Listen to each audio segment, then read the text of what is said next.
Olá, seja bem-vindo ao E2. Neste programa recebemos alguém que só se assumiu enquanto escritor ao 10º livro. Entretanto, já publicou mais de 20 obras, que serviram também para peças de teatro e para cinema. Vamos embarcar numa conversa com o escritor Mário de Carvalho. Olá, Mário, bem-vindo ao E2. Viva, como está? Numa entrevista que deu em 2013, disse que a única vez que sorriu ao escrever um livro foi com o livro Caso do Beco das Sardinheiras. Já voltou a sorrir desde então? Não muito. E muitas vezes acontece que quando estamos a escrever, materiais que podem parecer ao leitor alegres e tal, nós estamos até no melhor estado de espírito. Não coincide o estado de espírito de quem está a escrever com depois o efeito que isso vai ter no leitor. No caso dos casos do Beco das Sardinheiras, houve essa coincidência em que aquilo, mal que me dizem, é bastante divertido e eu estava também a sorrir quando estava a fazer. Muitas vezes estamos a fazer coisas divertidas e não estamos muito contentes com a vida, não é? Desta vez não. Desta vez, enfim, aquilo estava-me a correr sorridentemente, risonhamente. E com o livro A Ronda das Mil Belas em Frol, sorriu enquanto escrevia? Esse não dá muito para sorrir. Digamos, esse deu mais para lembrar. Lembrar e também imaginar. Lembrar o quê? Sem dúvida. Vidas, sabe, quer dizer, o homem quando... Eu tenho 73 anos, quase, não é? Portanto, o homem quando chega a esta altura da vida, enfim, já tem muita experiência acumulada. E é natural que, enfim, que possa ser interessante contar algumas dessas... não relatar as coisas da vida, mas, digamos, aproveitar a vida que se teve para... digamos, compor literariamente. E como é que o fez neste caso? Alguns episódios. Como é que, neste caso, neste livro, que são 16 contos, certo? Sim, 16? 19, penso. 16, 19 contos. Como é que aproveitou então a vida para refletir na Ronda das Mil Belas em Frol? Pois, como faz todo o escritor, pensando isto é verosímil, não é verosímil, e se o tal mecanismo, o tal dispositivo do what if, não é? E se esta coisa se desenrolasse desta ou daquela maneira, mas o que fundamentalmente eu tomei em conta é que, primeiro, as pessoas são muito diferentes umas das outras. Isto é uma banalidade de dizer-se isso, mas convém atestar, convém ter sempre isto presente. E o livro trata de mulheres, e as mulheres também são, embora haja alguns padrões comuns, elas são também muito diferentes umas das outras. E o livro procurou, de certa maneira, dar nota dessa diferença, de comportamentos, de maneira de estar, a forma como encaram, enfim, o relacionamento com o lado masculino, não é? Foi isso que me motivou. Já agora, falemos também nisso. Antes, eu tinha escrito antes um ensaio sobre a matéria literária, que se chamava Quem disser o contrário é porque tem razão.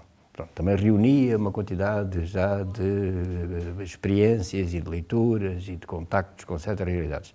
Bom, este também é, de certa maneira, um ajuste de contas com alguns aspectos que ficaram para trás. A fronteira entre a escrita erótica, a pornografia e a vulgaridade do sexo é ténue? Sim, e a minha preocupação ao escrever este livro foi precisamente não cruzar essa fronteira, isto é, se bem reparar, não há nenhum trecho do livro que possa ser acusado de vulgaridade, ou de trivialidade, ou de obscenidade.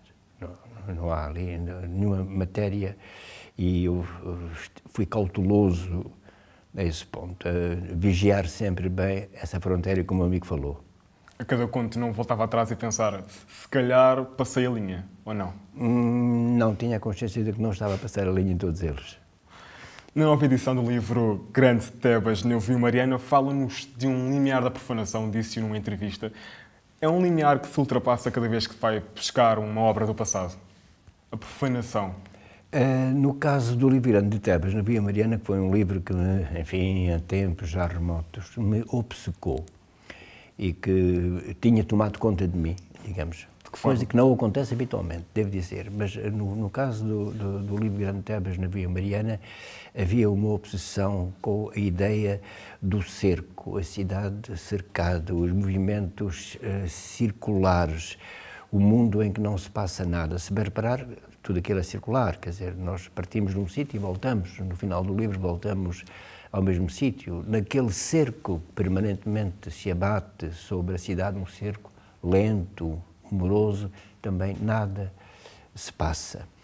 Portanto, aquilo era de certa maneira qualquer coisa que na altura, 74, 75, e curiosamente, quando eu escrevi o livro, estávamos numa altura em que o país todo se mexia, que havia uma revolução nas ruas, em que toda a gente reunia a qualquer hora, ninguém dormia, a realidade acelerava-se a uma velocidade espantosa. E eu ia para o meu canto e às vezes, enfim, procurando até o meu espaço no meio daquela turbamulta toda, ia procurando, quer dizer, fazer esse livro de sossego, sossego do mundo que não é o nosso mundo, era o mundo do lado, é o mundo da imaginação, que, enfim, remete sempre para lugares literários, que tem muito que ver com histórias de marinharia, tem muito que ver com o Herman Melville, que na altura me interessava, tem muito que ver com certa literatura latino-americana também, mas tem muito que ver ainda com os restos do Novo Romã. Portanto, todo este conjunto de influências vem congregar-se neste livro e colaborou, de certa maneira, na sua elaboração. Que é agora novamente editado. Mas eu estava a perguntar, a profanação existe cada vez que se vai buscar uma obra antiga? No caso do livro Gantebas e da minha Mariana, por isso é que eu lhe estava a dizer que era um livro muito especial, houve esse sentimento. Houve esse sentimento de que eu estava, quando procurei revê-lo e não consegui, eu estava a mexer num livro que já era de outra pessoa. Era um livro daquele jovem que tinha vivido aqueles momentos e que tinha aquela vivência, também vivência literária. E sentia, de certo modo, que não tinha o direito de estar a mexer, que se o livro tiver, como tem necessariamente, todos os primeiros livros têm, excessos, ingenuidade, não é? Efeitos, enfim, um pouco forçados, problemas de linguagem, às vezes, aquelas coisas em que nós mais tarde nos habituamos a reparar, como ecos, rimas, repetições e tal, tudo isso está lá. Portanto, salvo uma revisão gramatical, digamos assim, ortográfica, não procurei que não lhe mexer mais. É daquele jovem Mário de Carvalho de 30 anos e não é já deste Mário de Carvalho. E que Mário de Carvalho é esse? O Mário de Carvalho, que jovem é esse que decide abandonar a advocacia para dedicar-se só à escrita? Quando eu abandonei a advocacia, não é bem abandonar, porque eu mantive-me inscrito na ordem e ia pagar as minhas contribuições e eu estou reformado, sou um advogado reformado. Não sei todo o abandono, mas foi um desligamento que durou algum tempo. Houve um tempo em que as duas atividades coincidiram. Mas, de facto, a partir de certa altura, a advocacia, como deve saber, implica um grande investimento mental. Não é? Nós temos que temos interesses que não são confiados e temos que lhes dar o máximo da nossa atenção e dos nossos conhecimentos, não é? Portanto, implica uma grande concentração. A escrita também, de um outro lado, não é? Em dada altura, era um bocado difícil conciliar, digamos, o trabalho da advocacia com as 12 contestações que eu tinha que apresentar na segunda-feira, um prazo impreterível, não é? Sim. De maneira que, a pouco e pouco, fui recusando, digamos, casos e a certa altura, desliguei-me completamente da advocacia. Que jovem é esse? Que Mário é esse, dessa altura? Como é que pode caracterizar? Era, enfim, um advogado aplicado. E enquanto escritor? Eu, na altura, dizia... Sabe, eu conto esta história. Fiquei muito impressionado uma vez porque um jovem arquiteto tinha acabado de escrever um livro e a primeira coisa que me perguntou foi: já posso pôr o meu cartão de visita? Ora bem, eu estive durante 10 anos a considerar-me apenas um advogado que escrevia livros.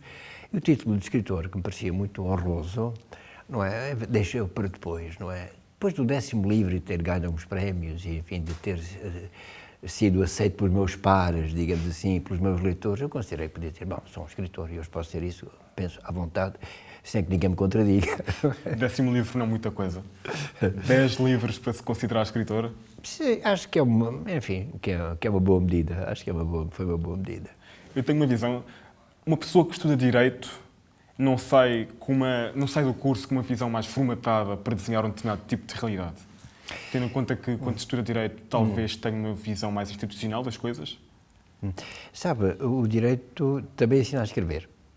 Em primeiro lugar, eu ainda hoje, eu costumo dizer que sou capaz de fazer um requerimento de uma maneira quase instantânea. Não é que saiba todas aquelas fórmulas e tal.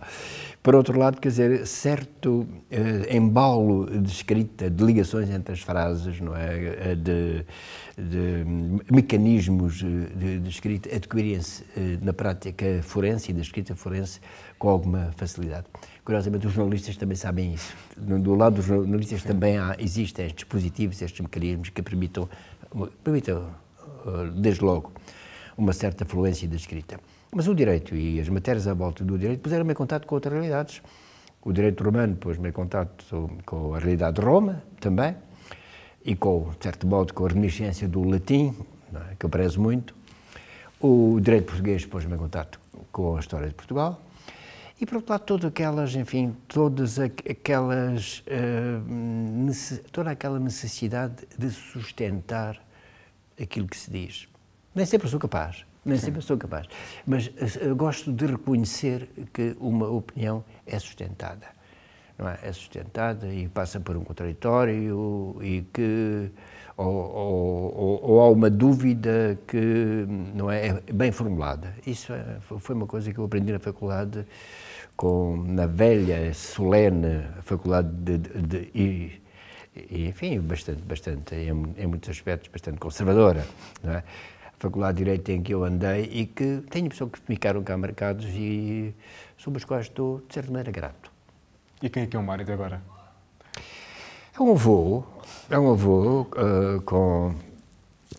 com 5 netos, enfim, que às vezes com mau feitio, mas que, enfim, que não está mal na vida, está reformado, continua a ter que correr muitas solicitações, às vezes gostaria de estar mais sossegado. Esta de hoje é bastante simpática e portanto, estava a dar algum prazer estar aqui, mas nem sempre as coisas, quer dizer, dão o mesmo gozo e estamos sempre a ser, enfim, estão sempre a fazer sugestões de ir aqui, além, a fazer-nos convites. E o Mário escritor é um Mário que precisa de sossego? Para escrever, sim. Para escrever, sim. Sabe que eu conhecia escritores que escreviam em cafés. O Augusto Bleira, por exemplo, recordo-me que só conseguia escrever em cafés. E há pessoas que escrevem das formas mais diversas, escrevem na cama, escrevem em pé, o Esta escrevia à banca e tal. E eu, pelo menos com a idade, houve uma altura, quando era mais novo, até era capaz de escrever em reuniões. Já se capa, não é? Em reuniões? Iam correndo, sim, eu ia escrevendo. Abstraía essas coisas? Abstraía, porque eram coisas que talvez me interessassem menos. Mas que eu não tinha que participar, digamos, de viva voz. Mas agora, quer dizer, a partir de certa altura, que começou a impor-se a necessidade de estar sossegado, de estar tranquilo, deixar que tudo segue em volta, deixar que as coisas se vão aparecendo sem que haja telefonemas, sem que haja interrupções, sem que haja necessidade de levar um cão. Eu tenho cães, eu não tenho cães, mas de vez em quando estão lá estacionados em casa uns cães. Não é? Mas sem ter que os levar à rua, sem ter que começar a comprar coisa nenhuma. Pronto. Tenho que enfrentar, não é, a necessidade de escrever, sem nenhuma desculpa, porque nós encontramos muitas vezes formas de procrastinar, deixar para depois. Há quem fale na angústia da tela em branco, da tela ou da página. Antigamente falava-se na angústia da página em branco, hoje fala-se na angústia da tela em branco. É difícil. A aproximação à escrita é sempre complicada, não é? Tem alguma coisa de doloroso também. Quando nós o escritor é um artista? Sim, seguramente. Eu digo isto porque estou-me a lembrar do Eça Queiroz. O Eça Queiroz dizia muito claramente à mulher, nas cartas à mulher, eu sou um artista. Embora a artista, na altura, tivesse uma conotação ligeiramente diferente. Quando o Camões fala, cantando para toda a parte, se tanto me ajudar o engenho e a arte, esta arte do Camões tem muito de oficinal. Em que medida? O engenho é inventiva, sim, mas a arte é a capacidade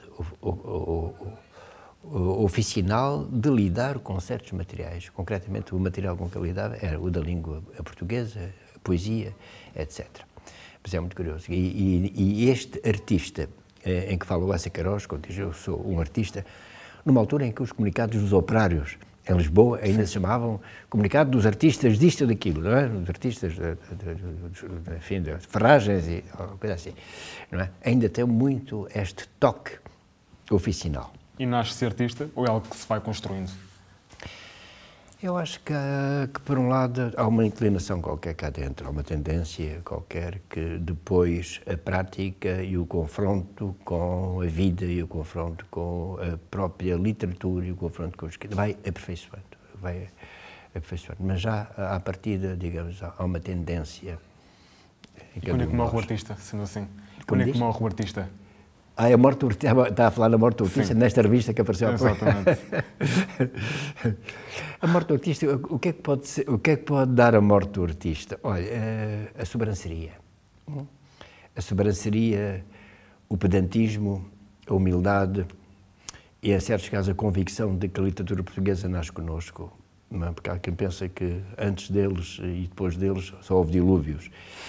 Mas não, quer dizer, eu estou, enfim, na posição em que estou porque tenho 8 séculos de literatura para trás, não é? Estou a escrever com 8 séculos de literatura portuguesa, fora as outras, não é? Que, enfim, o público que nós temos de livros que, enfim, clássicos ou outros que vão aparecendo por aí. De maneira que temos que nos situar bem nesta malha de interesses, de influências, de grande qualidade também, que por aí há, e não pensar que apenas nós somos o supra-sumo. Isso é a morte do artista.